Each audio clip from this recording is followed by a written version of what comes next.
It is a period of Star Wars mania, as new movies, comic books, novels, and TV shows populate the system. Fueled by their love and passion for the galaxy far, far away, two exceptional geeks tap into hundreds of holocrons in order to bring you the knowledge and insight of all things Star Wars. Come and join them as they go inside the Force. Hello, everybody, and welcome to Inside the Force. I am one of your hosts, David Cottingham, with co-host Casey Cooley. Hey, everybody. What's up? We are into episode 4.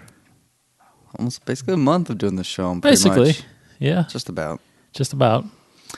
If you're just joining us, we are Inside the Force, basically exploring everything about Star Wars. And it is a prime time to be a Star Wars fan right now. Yes. A lot of questions, but it's very exciting what's going on. Movies, television, comics, everything. And what we're doing is we're diving into and profiling characters, hitting up on some news and some rumors, and then ultimately testing our knowledge of the Force with some trivia. So we got a few things to get into. We always start off by profiling a character. In this episode, we are going to be diving into Wedge Antilles. Indeed. Yeah, a fan favorite, I would say. Yes. One of those characters who, like, you barely see in the movies, but, like, has such a huge thing. Totally. Like Boba Fett. Very much like I was about to say, very much like Boba Fett. Yeah. And before we get into that, we'll just mention real quick, we are on Twitter at Inside the Force. Follow that if you want the latest Star Wars news, retweets. That we follow all the new Star Wars news sites. InsideTheForce.com. You can listen to the podcast and subscribe on iTunes right there. So check that out. We are part of the 21 Network as well. Go there and check out our weekly podcasts. Okay, so Wedge Antilles. I'm going to get into kind of his back history here, and then Casey will give you a lot of his expanded universe stuff that happens after episode 6. So Wedge Antilles is human, Yeah. if you didn't know that. And he was born on Corellia, which is a planet that is very much in the expanded universe and not really in the movies at all, I don't think. I think the only references maybe is, I know they mentioned the Millennium Falcon is a Corellian freighter. Pretty much any freighter they talk about is Corellian just about. I think a lot of the warships too are Corellian.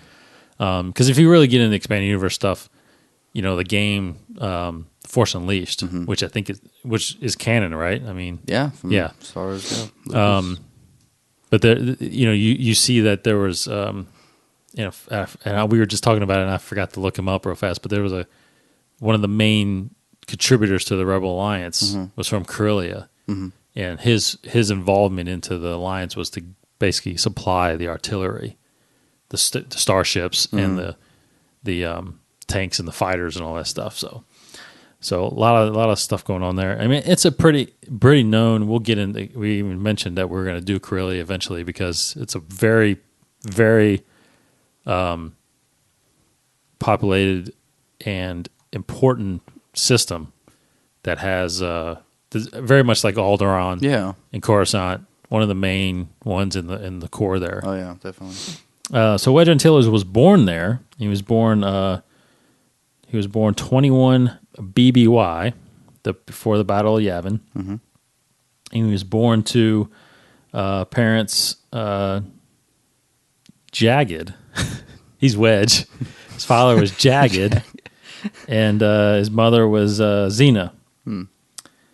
And he actually had a older sister, a sister called how we say it? Sael? Sael. Yeah, Syal.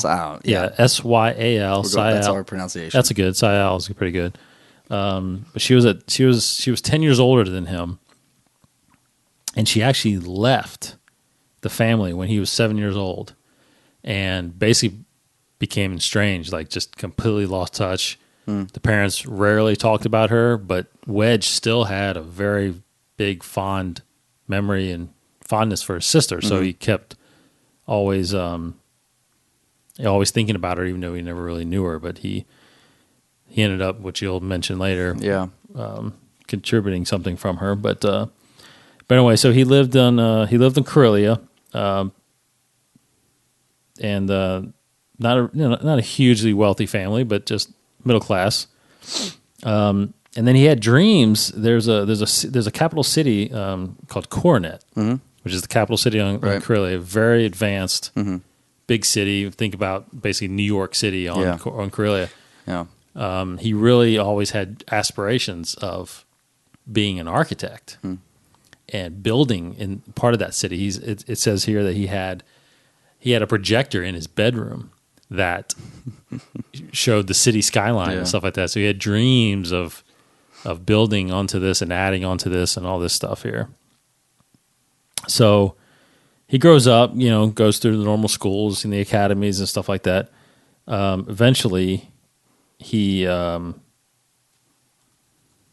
the worst thing that could happen is just before his 18th birthday. He's in a ship, and they're docked getting fuel, and suddenly a fire starts, and it's threatening to destroy the station or whatever. And somehow his parents were there, obviously, with him, and they, in order to save the station, obviously where their son was in the ship, they basically ran out and sacrificed themselves by separating the fuel lines. Yeah. But knowing the explosion was still going to happen or whatever, and Wedge had to watch from the ship that his parents basically getting killed. Yeah. So that really, really scars him. And he actually, I guess, unfortunate circumstances caused him to actually be wealthy because they had a huge life insurance policy. So he becomes really wealthy, as well as he actually hunts down. He finds out that actually the station was rigged. It was a diversion so that these pirates could escape. So he ends up finding this out, gets a buddy, gets a ship, and goes after them. Has thoughts of, turning him in, but says, scratch that. And he ends up shooting them down and killing them. So he gets a bounty as well because they were wanted criminals. So on top of the insurance, bounty, he's rich. So, and then he ends up buying a freighter, and starts doing freighter work, just transferring stuff here and there for a while.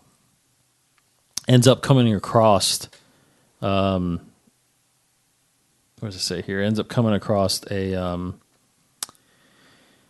where was it? He's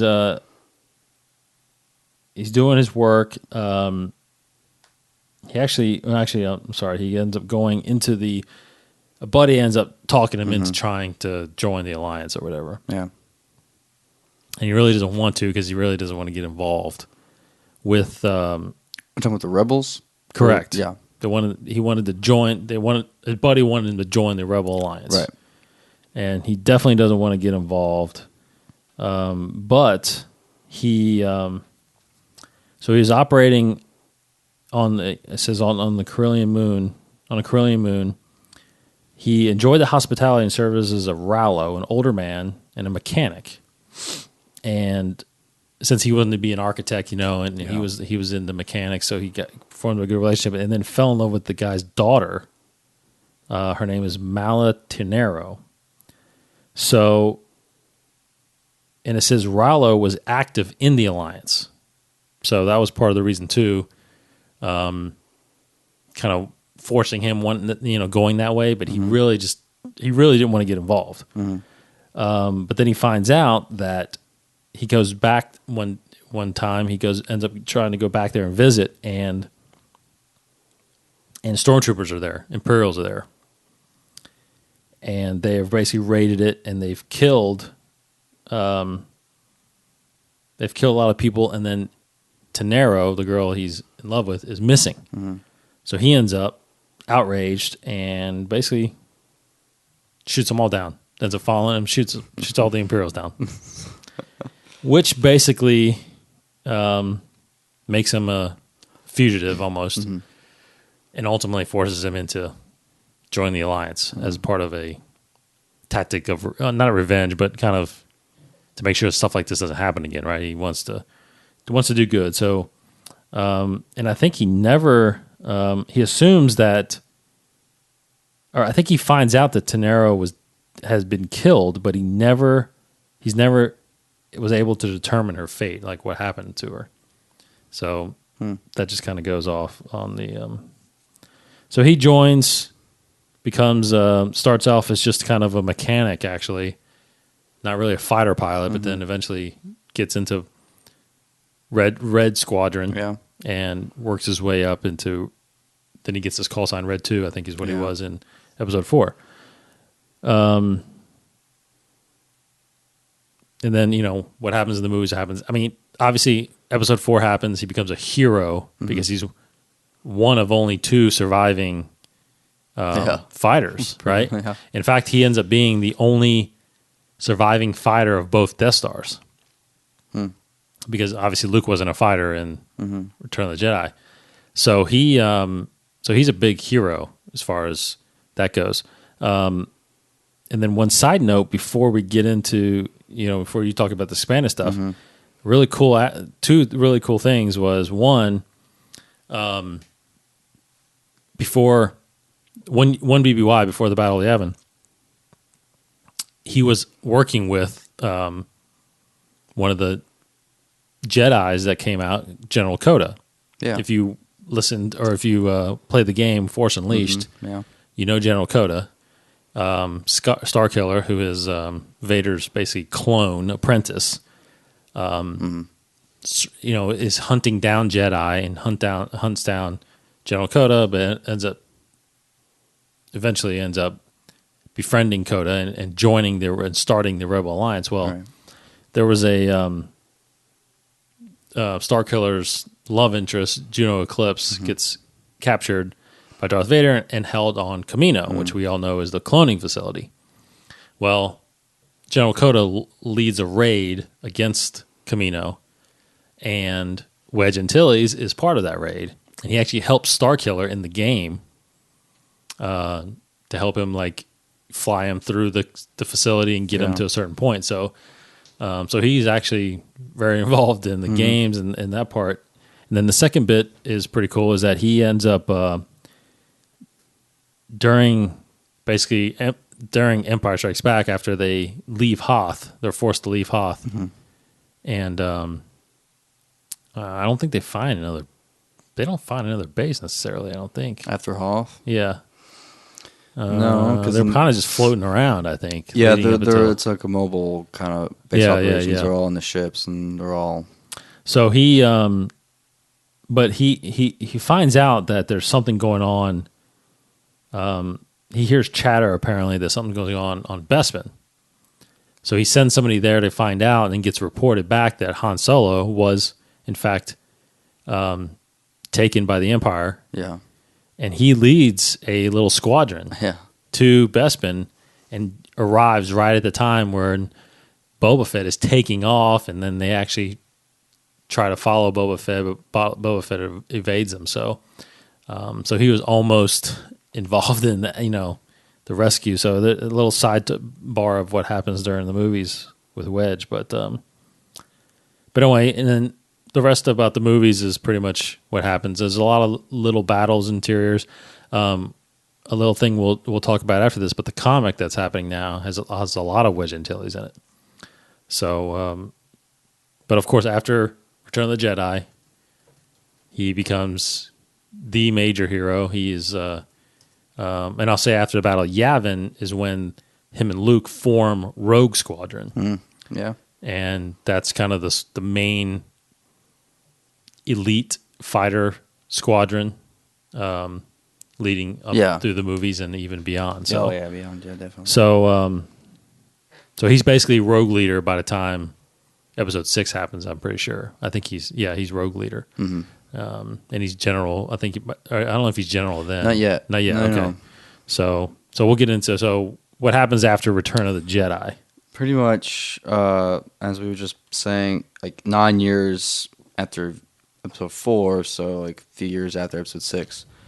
And Wedge Antilles becomes general of just the whole army. Akbar was the supreme commander, General Akbar. Then he kind of retires, and Wedge takes his position. And he does this for a while, for like 10 years. I believe he's general.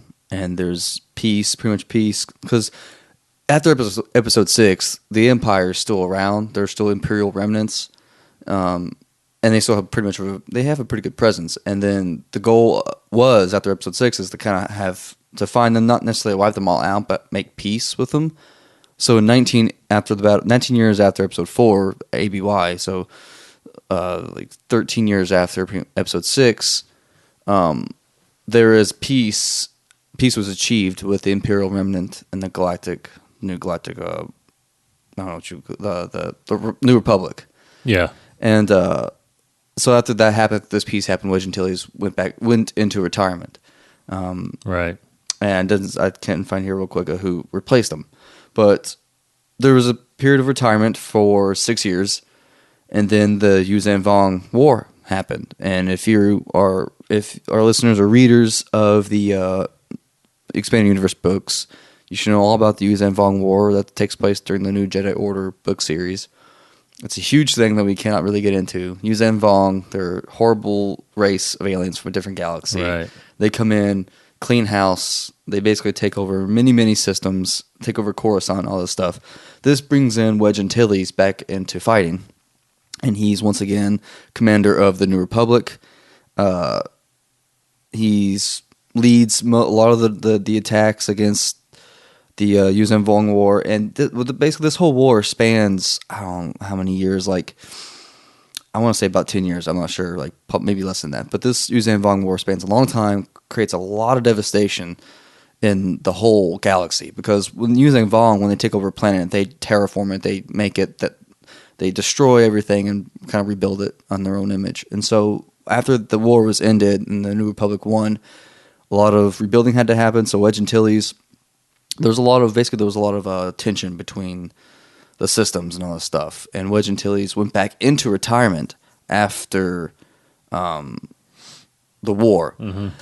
And there's also just, he has a lot to do, because after the war, Yuuzhan Vong War, there was created, I mean, this is also jumping ahead a little bit further after the war, but there was created a galactic alliance.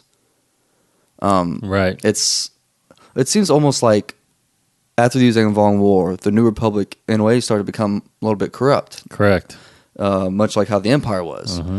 And Jason Solo kind of started to become, he was the leader, pretty much, of this new galactic alliance.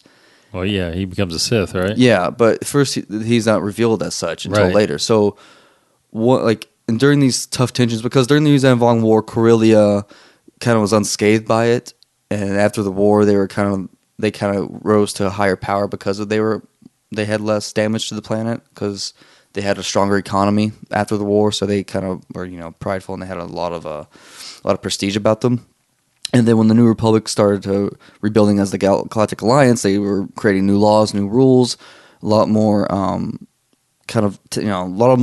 very political, basically. A lot of these ridiculous rules and boundaries that Corellia didn't like. And that created tensions between them two, and which kind of escalated in a bit of a war called the Second Galactic Civil War. Right. And Wedge Antilles was a part of that. And because of his part, he aligned himself with Corellia, which aligned with Corellia was against the Galactic Alliance. So there's a civil war there, and so basically the Republic imprisoned Wedge Antilles. And he escaped and fought with Corellia, fought against the Republic pretty much.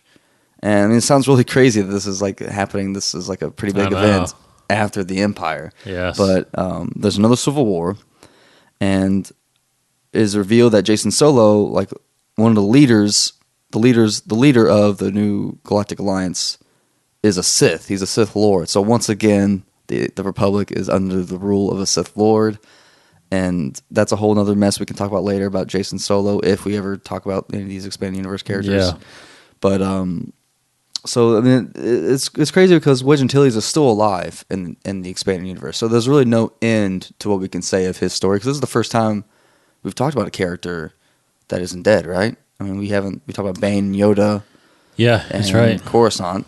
Yeah, and so this is the first time a character has not died. So we don't know anything. Yeah, so basically we're talking about what's present, and what's present is the Galactic Civil War ended. Jason Solo, as the Sith Lord, has been assassinated, and so the Republic is back to its old ways, back to its peaceful ways. And Wedge Antilles is, I believe, let me figure out here exactly where he left off at the end of. He went back into retirement, so currently he's retired. His third time. Yeah, third time he's back in retirement. Well, he has a family, right? Right, he has a wife. But earlier on, in 9 ABY, he got married, had a couple of daughters. One of his daughters was Sael. They named her Sael after his sister. After her sister, right. And so basically he's retired and living with his wife and kids. Who his daughter was also... Saya and Myri. Yeah, his daughter was a fighter in the Republic. Yeah, that was an interesting tidbit, was that she fought for the Galactic Alliance. During the second Galactic Civil War, his daughter Sael fought with the Alliance, and Wedge fought with Corellia, so they were kind of at odds there, which is really crazy. So yeah, I mean, there's not much else to tell about Wedge Antilles, right? I mean, because he's just living.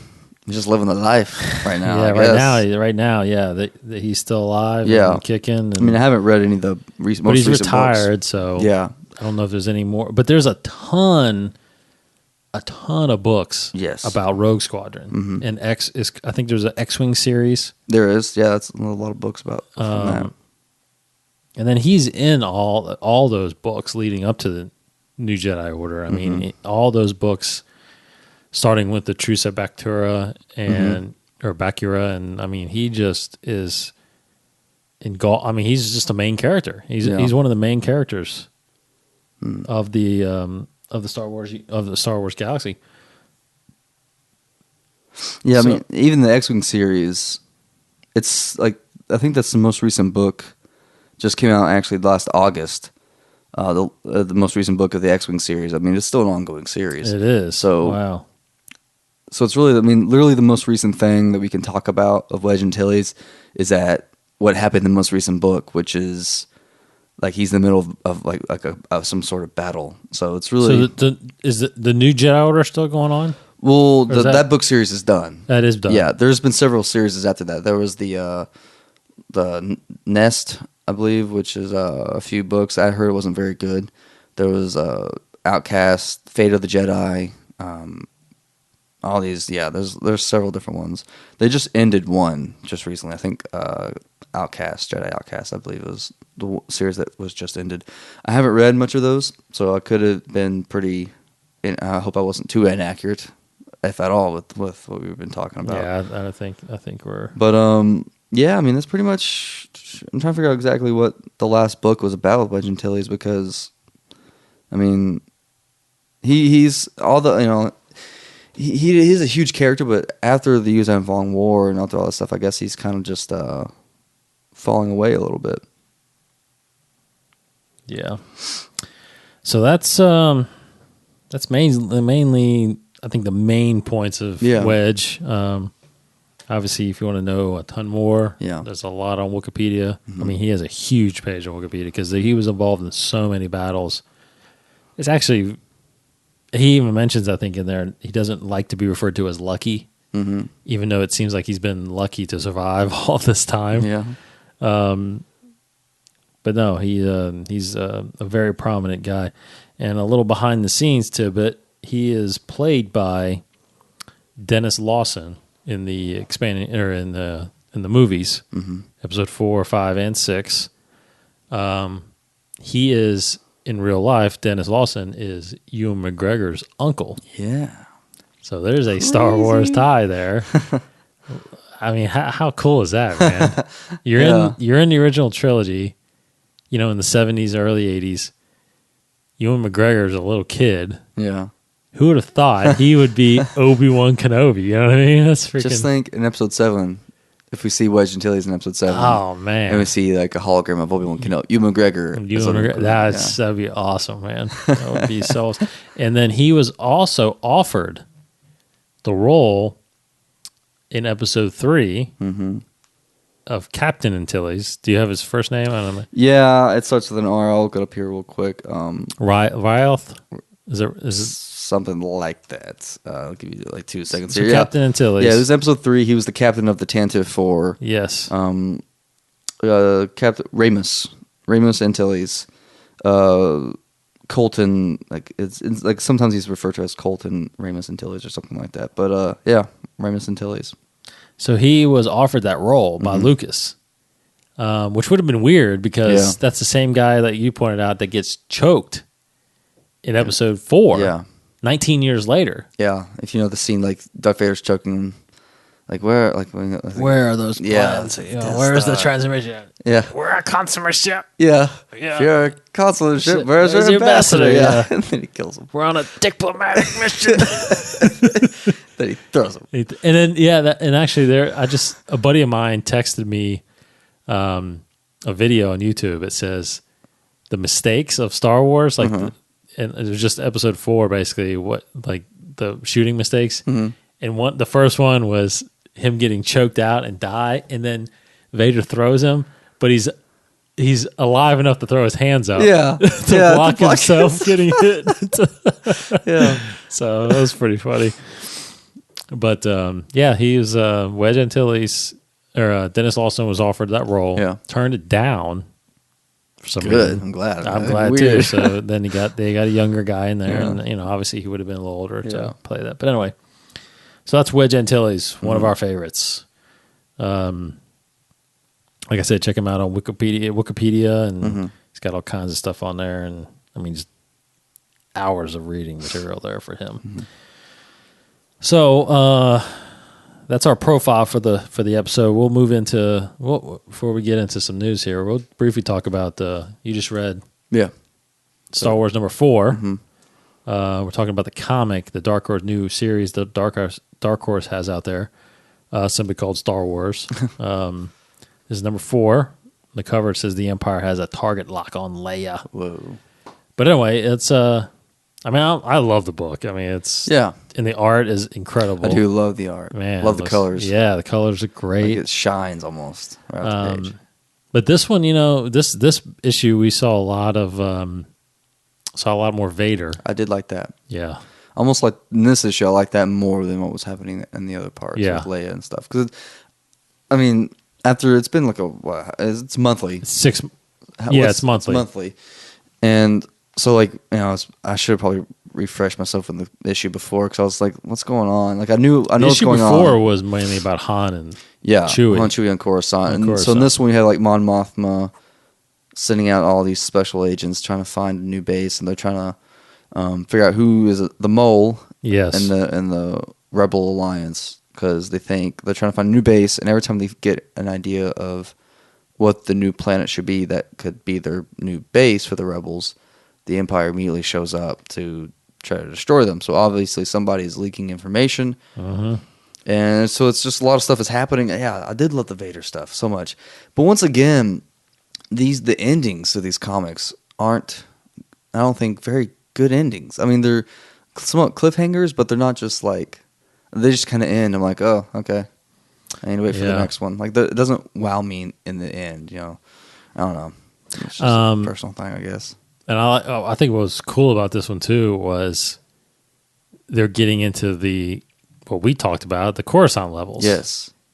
Han goes down 1,000 levels to get rid of the fighters that are following him, and I think we're going to see a little bit more of that in the comic, which is weird because the game was coming out, we had profiled Coruscant about how all the levels are. Yeah. It's pretty neat to see that. So in Han even says, like, I think I know this sector from my academy days. Yes. So that's interesting to see what he did down the lower sectors of Coruscant.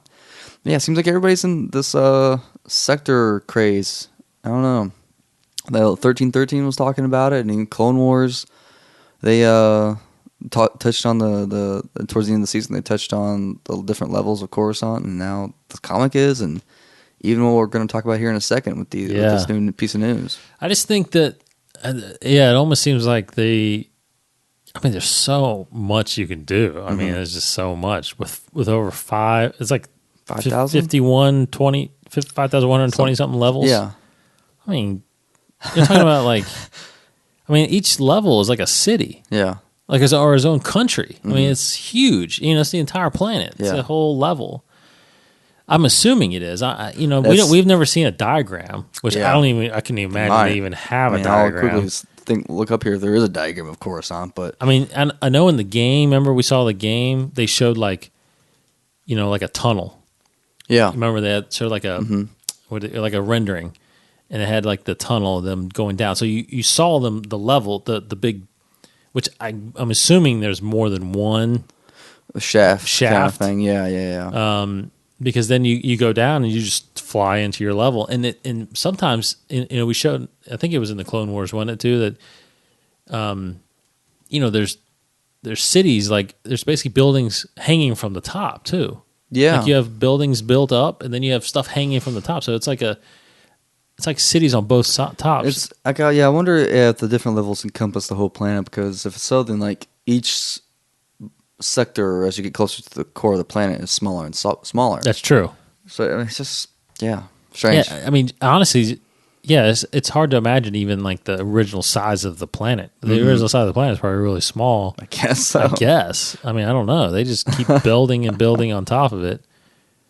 So the whole planet is basically the city. I mean, that's why you said it too when we profiled it. I mean, the entire planet is one huge city, and it's just built on top of this planet. It's just thousands and thousands of levels. Crazy to think of how they did all that. Yeah, how it even works gravitationally and all that stuff. You know what I mean? But yeah, so let's get this brings us right into the news. We were kind of there's no episode 7 news really out there right now. There's no rumors going on this past week, so we were kind of thinking like, what are we gonna talk about? But you found some. Yeah, this past Sunday night. Yeah, go ahead. Saturday night. My bad. This past Saturday night, this just happened.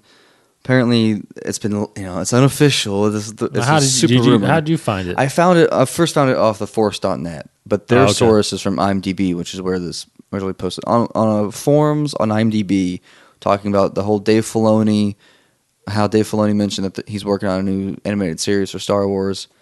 Dave Filoni, I mean, if you listened to us last week when we talked about this, or 2 weeks ago, when Dave Filoni, that was last week. Last week, he said he's in pre-production and production of some new Star Wars shows set during a time period yet explored in the movies or whatever, in the movies or TV shows. So basically, the news is what that TV show could have been or possibly still is. And this came from a post on IMDb in one of these forums. A guy who claims to be a former employee by LucasArts or Lucasfilm, because they just had a lot of layoffs. Lucasfilm, as you should know, we talked about this last week or in past shows. He posted. I'll go and find his original post, because they're talking about what this new show could be, and he says, his post is, I'm paraphrasing, they might be talking about this because he says we as in Lucasfilm have been working on some details of a show early last year, which is early 2012, but they didn't know the details until a few months ago. So apparently this is a new show that was greenlit this January, but was kind of put on the shelf when all the layoffs on Lucasfilm and started to happen. So this guy I guess he might have been high up enough to have gotten a copy of the premise and the pitch, basically, the document that gives the synopsis of what the show is and the character bios of what the show is. He scanned this document, like 4 pages or so of this document, posted it on online, and so he's basically saying, like, I could probably get into trouble for this, but oh wait, I don't work for them anymore. But he could be sued. He actually still could get in trouble for yeah, it, so buddy, you didn't think about this. I'm sure he signed the confidentiality. And I've looked, just before I talk about it, I have looked into this, trying to figure out this guy's legit. I looked at his IMDb profile. He's been a member since 2006, and his biography does say he's worked for Lucasfilm, so that could be true, but still, it's rumor, so take it with a grain of salt. So, this show is called Star Wars Reclamation. It is an animated series set 15 years after Episode 6, which would, if the rumors for the Episode 7 is true, will be the halfway mark almost. Right. Episode 7 would be 35 years, 30 years? 30, I think 30 years, yeah. 30 is what they're So this looking is at. 15 years after Episode 6. Basically, it's about... this is crazy, too. There is like a piece, almost, in... not necessarily a piece, but like I said earlier, in Expanded Universe, the Empire is still kind of around. They're not like a huge presence, but there are still, like in this show, there are still systems and sectors of Coruscant. Not just in different planets, but within Coruscant, which has been taken back by the Republic, there are sectors in Coruscant that are still loyal to the Empire. And there are sectors of planets that are still loyal to the Empire as well. So basically, they want to have a peace settlement, almost as exactly like the Expanded Universe. So they call themselves the Imperial Loyalists, and they wish to... So basically, they come to Coruscant to talk to the new Chancellor of the Republic. The Chancellor is Mon Mothma. The Vice Chair is Princess Leia. And this is I'm just going to scroll through it. So the Imperial Loyalists, the Union of Imperial Loyalists, they refuse to cease hostilities until Coruscant is surrendered or abandoned, but they kind of surrender themselves. So they go to Coruscant to settle the fights. And while they're talking, there are these other characters. There's a new Jedi, a Jedi called Bonteri, Sky Bonteri, and Evan Anoka. Oh, sorry, Evan. I can't read this. Evan Aoka, 2 Jedis, and they feel a disturbance of the Force, and the disturbance ends up being legions of these dark-colored robots coming out of the sectors of Coruscant. Like, legions of these robots are coming out, these droids are coming out of the sectors of Coruscant, destroying everything.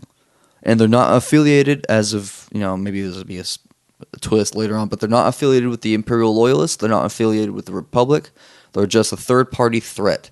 And so basically what happens, the whole premise of the show is that the Imperial Loyalists have to team up with the New Republic to fight this legion of droids attacking everything. So they come from these deep sectors, and and it's an interesting note that I'm going to read directly from the document that this guy put on. It says basically these two forces unite to fight the underworld. They have to go into the underworld to fight the legions of the droids. The underworld being the lower levels of Coruscant, and they do that where it says here, quote, where technology and the Force itself collide to uncover a mystery almost as old as the Republic itself, the dark legacy of level 1313, which, as you should know, was the game 1313. Would have dealt totally about that level. And so then the document just goes into the different characters. We have the 2 Jedis I just mentioned, Sky Bonteri, Evan Aoka, who are 2 Jedis that... Evan Aoka was a Jedi that lived through the Jedi Purge and created a Jedi monastery, which basically became like the new Jedi Academy, pretty much. And we have another character called Kayla Calrissian, who doesn't say is affiliated with Lando Calrissian, but I can only assume that she is. Another character who's a Mandalorian called Manco. You have Leia Organa, who would have been a character. You have President Rath Zelkul, who is a Chiss leader of the Union of the Imperial Loyalists. And if you don't know who the Chiss are, look them up. They are an alien race, pretty cool. Same race as Grand Admiral Thrawn. And you have the Shade, who's some shady character that no one really knows about. So basically, that's that. And there's problems I have with this thing that we can talk about, and there's things I really love about this that we can talk about. So that's basically it. Yeah, it's a really detailed document, which is the craziest thing. And you can check that out on IMDb? Or yeah, is it well, on... IMDb if you can find the original post, but it'd be hard to find. But the 4-star.net is reporting this. Pretty much everybody is. Cosmic Book News is reporting it. BleedingCool.com is reporting it. So it's going around now, so you can probably find it pretty soon on just about any source out there. So yeah, it's called Star Wars Reclamation. I believe that there is some legitimacy to this. Because, the document looks pretty legit. It could have been faked, but this is a pretty elaborate hoax. There's some, blurred out annotations that this guy had done, so we couldn't read what he said or whatever. But, it seems pretty cool. What are your thoughts, Dave? Well, for one, I hope it's true. Yeah. Now, so being rumored as an animated series, right? Mm-hmm. So my one question is, I guess, is wonder if the animation is going to be similar to Clone Wars. Yeah. Because I know there was a lot of, there's a lot of haters of the Clone Wars, and part of it was because of the animation. Mm-hmm. I wonder if they're going to make it look like that, or if they're actually going to try to make it look like these cutscenes, that are in the games. Mm-hmm. That'd be cool. I know that would take a lot of time and money, but even for 1313, those cutscenes are cinematic. Mm-hmm. You know what I mean? Like the trailers they unleashed for Force Unleashed and stuff. Released for Force Unleashed. Clone Wars itself was pretty expensive from what I've read. Yes. Yeah, I think they were pushing each episode their budgets. Mm-hmm. So it, that's one thing I'm up for. I'm up for any animated series. Obviously, yeah. I wish they would still do a live action, even though that would probably be very expensive. Unless you did, I think you can do a live action on Coruscant. Mm-hmm. Because you're talking sets. Mm-hmm. Yeah, but there's sets all over the place. You don't have to do a lot of flying and all that stuff. Just you could hit on a lot of stuff that's just happening on Coruscant. Mm-hmm. Even you can still have the Senate and all that stuff. I don't know. It's just, I think there's a lot you can do with a live action there. But animated, that's fine. Yeah. Apparently, this is supposed to deal with Episode 7. There's a line here that says, "The show will be an all-new story designed to introduce the audience to themes and characters pivotal to Episode 7 and beyond." So this apparently, if this will happen, this will be pretty integral to what we'll see later on. I think this is awesome. This sounds like a pretty epic idea for a TV show. Definitely something to carry on. It almost feels like Clone Wars that's set after the original trilogy. It has that feel that you have this ongoing war that could carry on for many, many episodes. And you have these new characters that could replace the characters that we love from Clone Wars. You already have the 2 Jedi. That's the one thing I kind of have against this. Because these characters seem very similar, a little too similar to characters we already know of in those stars. First, Sky Bonteri, Skywalker, I don't know. But Bonteri is actually a name from Clone Wars. Lux Bonteri and Mary, I think, Bonteri from Clone Wars, they were pretty pivotal characters. This could be Onderon. Yeah, and this could be a descendant of those characters, but I don't know. I didn't like the Sky part, Sky Bonteri. And Evan Aoka sounds like Ahsoka. It could be the same character, could it not? The guy was young. Maybe, but I don't. This is supposed to be it already says descended from a dynasty of influential politicians. Oh, so I would assume that's what it's talking about. Yeah. And you have Kayla Calrissian. It doesn't say Lando Calrissian in here anywhere in here, but and even I just read this. It just even mentions. Part of Kayla Calrissian's biography, it says, she's a teenager. She has a sidekick named Muffy, and she finds herself on Coruscant on an odd job the day of the they're calling this the 1313 uprising. Basically, these droids coming out of the sectors, it calls it the 1313 uprising. And you have another Mandalorian character called Manko, which Mandalorian, I guess, will take place of Boba Fett or something like that. Yeah. See, I think this... everything you're saying sounds like it's it would follow right after the game. 1313. Yeah. Yeah. I mean, it seems like it's like it almost seems like this maybe stemmed from that. You know what I mean? Like they were doing the game because we found out also that I think it hasn't been, I guess, completely confirmed, but we found out that Boba Fett was supposed to be like the main character of 1313, the game. And I mean, this sounds like that, you know? This sounds like with the Mandalorian. Yeah. It just seems like maybe that's possibly what happened was the game was getting so in depth in story and characters, and then maybe they're like, well, we can probably spin this off into, you know, a show. Yeah. And maybe this is what the result was. And then that's maybe partly why they canned the game was, you know, Disney doesn't seem like they're all that interested in gaming. So maybe it was like, well, we like this idea better.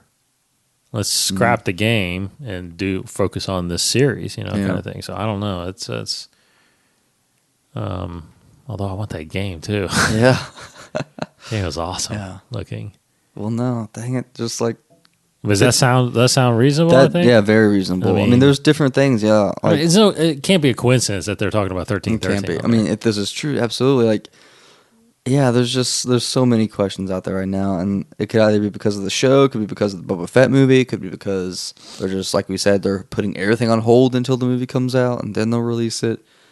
I mean, I don't know. I just want some answers. I mean, this isn't necessarily about Episode 7, but I just want to know what they have planned with these other things. You know, we keep mentioning that too. It's like, I mean, one of these days we're gonna know everything, but gosh, we don't know when that's gonna be. You know, so much speculation now. I mean, I believe that this rumor is true. I just want to go on record. I believe it is true. It just seems. I mean, it seems pretty legit. I mean, because it says that this was greenlit. The guy doesn't say that this is going to be the new show, but he says this could have been the new show. And the guy seems like he really did work for Lucasfilm. Yeah. Well, this coming out on the heels of Dave Filoni confirming that he's working on something, so it's got to be it. I mean, if this is a hoax, then this is very, very good. Yeah, totally. I don't think it is, though. It seems. I mean, the document has a date on here where it was typed up and printed. It said November 9th, 2012. So this has been in the works for a while. I mean, November was after the announcement was already made. Right.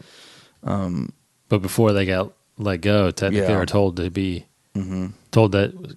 I mean, I guess this guy worked on Clone Wars then? He must have been. Or something? I mean, that's the only thing Lucasfilm was really doing at the time. This guy worked on Lucasfilm from 2008 to today. So Clone Wars has already been around since 2008, right? 5 years? Was it just started? I think it just started around then. Yeah, 08. So maybe this guy got brought on with all the new crew. Yeah. And got let go. So maybe we'll hear more about it. If Disney sues this guy, then we'll know. Yeah, that's right. Yeah. So we'll keep following that story because that's a very exciting thing. Anything television-wise, I think we got to get something up on there. It says that they're trying to use this show to expand the demographic to like not only young kids and maybe even late teens, even guys in their 40s.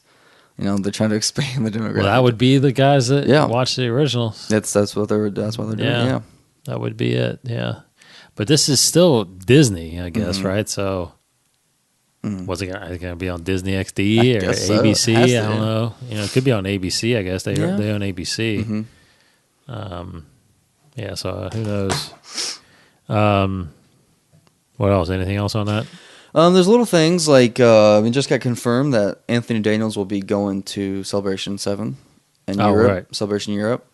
Not 7. Actually, I call it Celebration 7 because it's not technically Celebration. It's Celebration Europe. Yeah, Celebration Actually, Europe. I think it's Celebration 2 in Europe. Celebration 2 in Europe. Okay. Yeah, because they've done this once before. I think between 4, 5, and 6 they went to Europe. So Anthony Daniels will be going, and it's been talked about that. You know, you can look for there'll be some more news about Episode 7. Yes. So when is Celebration Europe coming? It's July 26th, to the 28th. Okay, with all the other conventions at Messe Essen, Germany. Germany. I hope I'm saying that right. I don't know. Mianchen, That's just say it angrily. Yeah. And just Nelson Jalani. I don't know. But sorry. We are a castle. And we do have many tapestries. Indiana Jones. Is that yeah. But if you are a Scottish law, I'm Mickey Mouse. That's funny that he says that. Now they're owned by Mickey Mouse. I just picked that up on that. That's why they did it. How dare he? So anyway, the other guests going to Celebration Europe, you got Dave Filoni, Yeah. Carrie Fisher, Jeremy Bulloch, Ian McDermott, who we had the pleasure of seeing too. Yes. Those are the big names so far. I mean, they got a lot of people like Daniel Logan and Dickie Beer and Warwick Davis and stuff like that. So a lot of guests. And more will be, I'm sure more and more will be showing up. But that is, Celebration, Star Wars Celebration. If you haven't been to a Star Wars Celebration, lucky enough, I've been to 4. Yeah. And 2, the first 2 I went to are more or less promotional stuff. We were kicking around our new Star Wars fan films that we've done. If you want to check those out, Oh, yeah. you can go to our YouTube channel, youtube.com/21pro. Rise of the Troopers and Unknown Discovery. That was us. That was us. If you're like, because you might be like, wow, what? I know that movie. Yeah. You guys do that? Yeah, that's us. Very proud of those, and we were pushing those around during Celebration 3 in Indianapolis and Celebration 4 in Los Angeles. And then actually Celebration 5. Yeah, pass some stuff Yeah, we out. did pass some stuff. That was the first one you went to, right? And that's the first time, though, I spent the weekend there. Yeah. And actually went to the panels and did stuff, and that was fun, man. That was so fun. And it was in Orlando for from Celebration 6. And now that Disney owns them, it'll be in Orlando every time, probably. So that's fine. Yeah, That's fun. We can go to Disney next time. We'll go to Disney then, and then we'll go to Celebration. But they've been kicking around. They did a Celebration Asia, which was in Japan. Actually, I think that's the one they did between. No, I think they did Asia after 4. Then they did a Celebration 5. Then they did Europe, and then they did Celebration 6, and then this is the second one not in the States. Third one overall, second one in Europe. But yeah, they're not, they're not yearly, at least right now they're not. They're, the first 6 that they did were mainly significant years, 1, 2, and 3 were right before episodes 1, 2, and 3 came out. And then 4 was the 30th anniversary in 2007. We went to the 30th anniversary of episode 5. They went a year ahead for episode 6. This year is actually the 30th anniversary. It was like, what year was that? It was 2012. Last August. So yeah. it was a year before. It was 10 years of episode 2, you can say, right? It was 10 years of episode 2. Wasn't that in 2002? No. Yeah, that was episode 3. Episode 2. Oh, yeah, you're right. Yeah, you're right. So it was the 10-year anniversary. 10-year anniversary of that. I That's right. guess. That's right. They didn't say that ever, I No. don't think. No, that's right. So But that was cool. Yeah, if you haven't gotten to a Celebration, you probably can't. I don't know if you can make it to Germany, but they're going to have a Celebration 7, I'm assuming, next year or right before it comes out, early 2015. But by far, you need to go to a Celebration. It is fun time, great time. And luckily, the 2 times we went, George Lucas has been there. Yeah, man. It's awesome. Got to see him. This last time was a surprise. It was the best. Yes. Who was in there? Me, you, Corey, and Chad, right? Yeah, Charles wasn't there for that, right? No, because remember he was. Oh, that's right. We were in that one. Yeah. We were in the Clone Wars panel. Yeah. And Charles, our buddy Charles, went to go get Ian McDermott's signature because he bought a Darth Sidious figure. Yeah. And he's like, "Yeah, I'm gonna miss that one." So it's early in the morning, Saturday morning, and we're sitting in there. They had the premiere of season 5 the night before, which he missed. So we're there for the panel with Filoni, and we're watching some footage of season 5, which is kick ass because they showed Sidious fighting Maul, all this stuff. And then all of a sudden, when last 15 minutes, the lights come back on, and just Filoni sitting up there because he had a guest and he had a host. And Filoni's like, "Yeah, we wanted to bring out our biggest fan, and it's Luke." And there's only like 1,000 people in there, right? Very small auditorium. I never screamed so loud. Oh my god, My life. And I'd never seen so many camera phones and stuff go off when they were telling us beforehand, no video. Yeah. No, all of a sudden, everybody had their phones out. Just everybody's screaming. Oh, man, that was so exciting. That was so exciting. I know Chad and Corey listen to this. I know they're probably smiling because they were there, too. I remember just like as soon as it came out, like I stood up and started screaming. I feel like I would have done it regardless if no one else did. I would have been the only person screaming, but like thankfully everybody else did the same thing. Oh man, I think everyone in that room was excited. I mean, and honestly, at first it was like, no one kind of got it. He was like, he's I thought it was our biggest. Sam Witwer. Yeah, it could have been or Sam Jackson or somebody. Yeah, it was like all of a sudden, or Ian McDermott might have been coming out. I don't know, it was something. But all of a sudden, Lucas walks. I mean, he didn't even say George Lucas. No. Did he say? Yeah, no. Not before he came out. Right, yeah. He just walks out and I was like, it's awesome.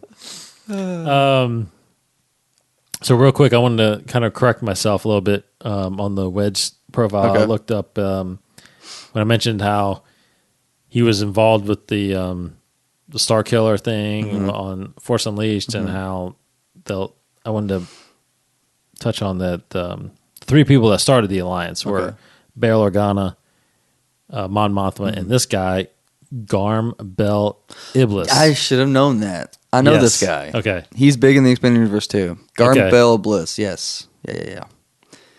He was the leader of Corellia. Yeah. And Bail supplied the funds. He supplied the fleet. Yeah. And Mon Mothma supplied the soldiers. Garm Bel Iblis is a huge strategist general, and he goes into retirement for a long time. Comes back into the Yuzan Vong War. He comes back and he actually has a big pivotal role in that too. Wow. So okay, that's cool. We might profile him because he's part of the canon. That's pretty cool. Being part of that. So anyway, so he was part of the whole big treaty of the Corellian Treaty is what it was called to form the Alliance. Cool stuff. So pretty neat, yeah. So he was part of that whole thing with Bail, and the other system that Mon Mothma's from that people might not know is called Chandrilla. That sounds familiar. So those are the 3 planets basically that form the Alliance: Alderaan, Corellia, and Chandrilla. So that's stuff we might get into later. But so anyway, that's the profiling. That's the news. So all we got left is trivia, right? Unless you got something else. No, let's do it. Let's do it. Do it. So if people just joining us, we have been, we've got a book here called Obsessed with Star Wars. It's got 2,500 questions scattered throughout the years of the movies, but it's not just the movies; it's everything beyond as well. So we're kind of determining who's the master and who's the apprentice. The rule of 2 here. Check out episode 2 of our rule of 2 of Darth Bane. So we've been doing trivia, and we're tied right now, right? I think we're 1-1-1. We tied 1. We got both right. Yeah, we each got 1 wrong and 1 right. Right. So now we are on question 4, which it says it is question 810. 810, which always takes a second to kind of get there. There's a big book. So 810 is in the Attack of the Clones era. Man, we've been hitting that. I know. We're in that same era. All right, you ready? Here's the question. Question is, how did Amidala get free of her shackles in the execution arena on Geonosis? How did she get free shackles? Of her shackles, sorry. Okay, shankles. I was no.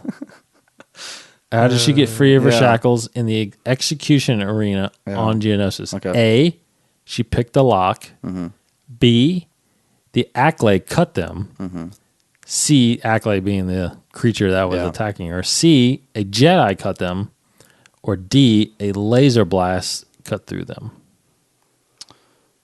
A, she picked the lock. That's your answer? That was that A. She picked A is pick the lock. Yes. B, the Acklay. C, Yes. a Jedi. D, a laser. I go with the pick the lock. So how did Amidala... Let me make sure I got my answer. Yeah. So how did Amidala get free of her shackles in the execution arena? How did she get free? Because... Okay, yeah, I am going to also say she picked the lock because I think by the time Anakin rolled up on her, she was free. Yeah. So he didn't cut her loose, I don't think. So I'm going to say A as well. I'm talking my way through it. And here is the answer. A. Yeah. Okay. Because the Acklay was actually attacking Obi-Wan Kenobi. That's the big, like... Really? The green thing? Yeah, the werewolf thing, whatever that was attacking her. Because she slapped it with her chains. She picked it and she was like... Yeah, okay, so the Acklay, they're trying to trick you. The Acklay cut Obi-Wan's free. Mm-hmm. Okay, that's the Acklay? Mm-hmm. Okay. So... Because she also swung off it to kick that animal, too. Yes. Yeah, and Anakin had the rhino thing. That's right. Yeah. So, tied again. Tied still. So 2-1-1 is the standings. Guys, gotta wait a whole another week to see what happens. So that's next. only 4 questions, but yeah, we got a lot to go. We got a lot to go. So I think that does it for episode 4, Rogue Squadron. Mm-hmm. That's what we're calling it. Right? That's it. That's what it's called. Yeah. It's kind of because it's Wedge, our buddy Wedge. Mm-hmm. So quick prediction though. Yeah. Do you think he's going to show up in episode 7? Yeah. You think so? Or at least somewhere in the new trilogy. I hope so.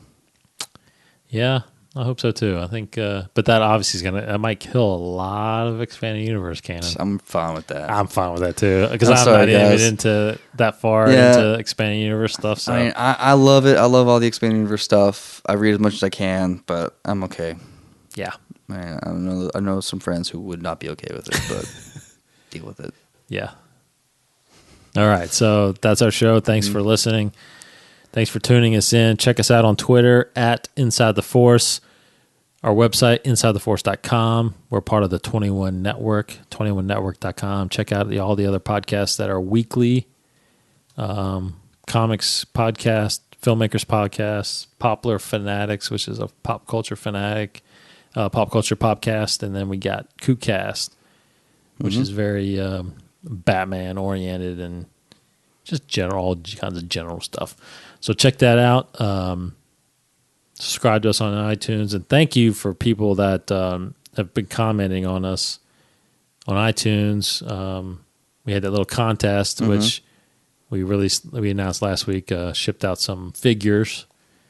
CJ Mitchell, I think, out there for us listening. Thank you. All right, so that's our show for Casey Cooley. Should I say a Wedge Antilles quote now? Yes. Okay. Now, see if you get this one. All right. Whoa, that got him. That's a Wedge Antilles quote. You know where that's from? It's very... Actually, I had to... Wait. Yeah. Whoa, that got him. It kind of says it like that, too. Is that from Empire? Yeah. Okay. It takes down the walker. Yes. Yeah, Whoa. okay, I was just thinking. Yeah, okay, good. That got him. So there you go. That's sweet. Try to keep it Yes. Good quote. relevant. Yeah, because you quoted Yoda last week. Yeah. Wedge Antilles. Yeah, good. All right, guys. I'm David Cottingham. Thanks for listening, and may the Force be with you. This has been a production of the 21 Network, a collection of weekly podcasts. For more great podcasts, visit 21network.com. To view additional content, subscribe to our YouTube channel at youtube.com/21network. Follow us on Twitter at 21network for the latest news and updates. The 21 Network, for the fan and all of us.